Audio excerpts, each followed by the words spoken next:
This happened to me back in 2013, and that definitely was not good for my mental health.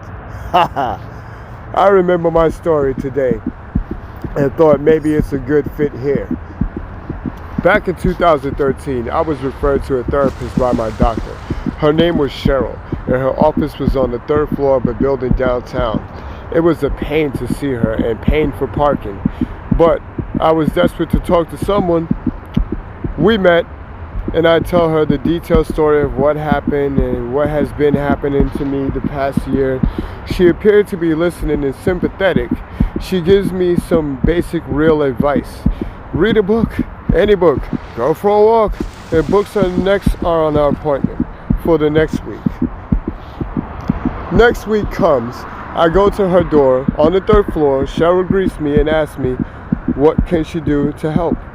I tried to pick up from where we left off. Sheryl says, "Excuse me, but I don't remember you at all. Can you go back to the beginning so I can explain in detail what happened again?" And I'd like to think my experience to share was pretty crazy at the time. Surely she could remember. Without sounding like I'm a narcissist anyway, we have another meeting and she gives advice anyone could say off the top of their head. We took a book, a third appointment the next week. I show up for my third appointment and Cheryl's office isn't there. Door locked, lights out, her name not on the door anymore. I take a spooky elevator down to the first floor and it's an old building. I find a receptionist. The receptionist tells me that she can't help me contact Sheryl, but says that her office is in the basement, and she gives me Cheryl's business card. I go down to the basement, which has 0 other people around her. Her door is there, but it's locked and dark, and she's not there. I get upset and leave. Clearly Sheryl is incompetent.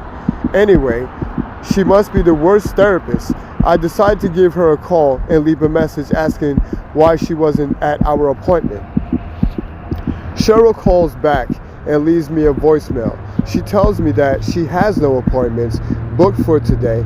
She also tells me she is sorry, but she also has no idea who I am and has no record of me even talking to her.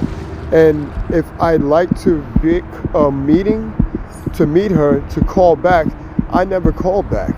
I was upset a long time, thought perhaps she was an NPC or maybe just a bad therapist. The voicemail freaked me out pretty bad. This past spring,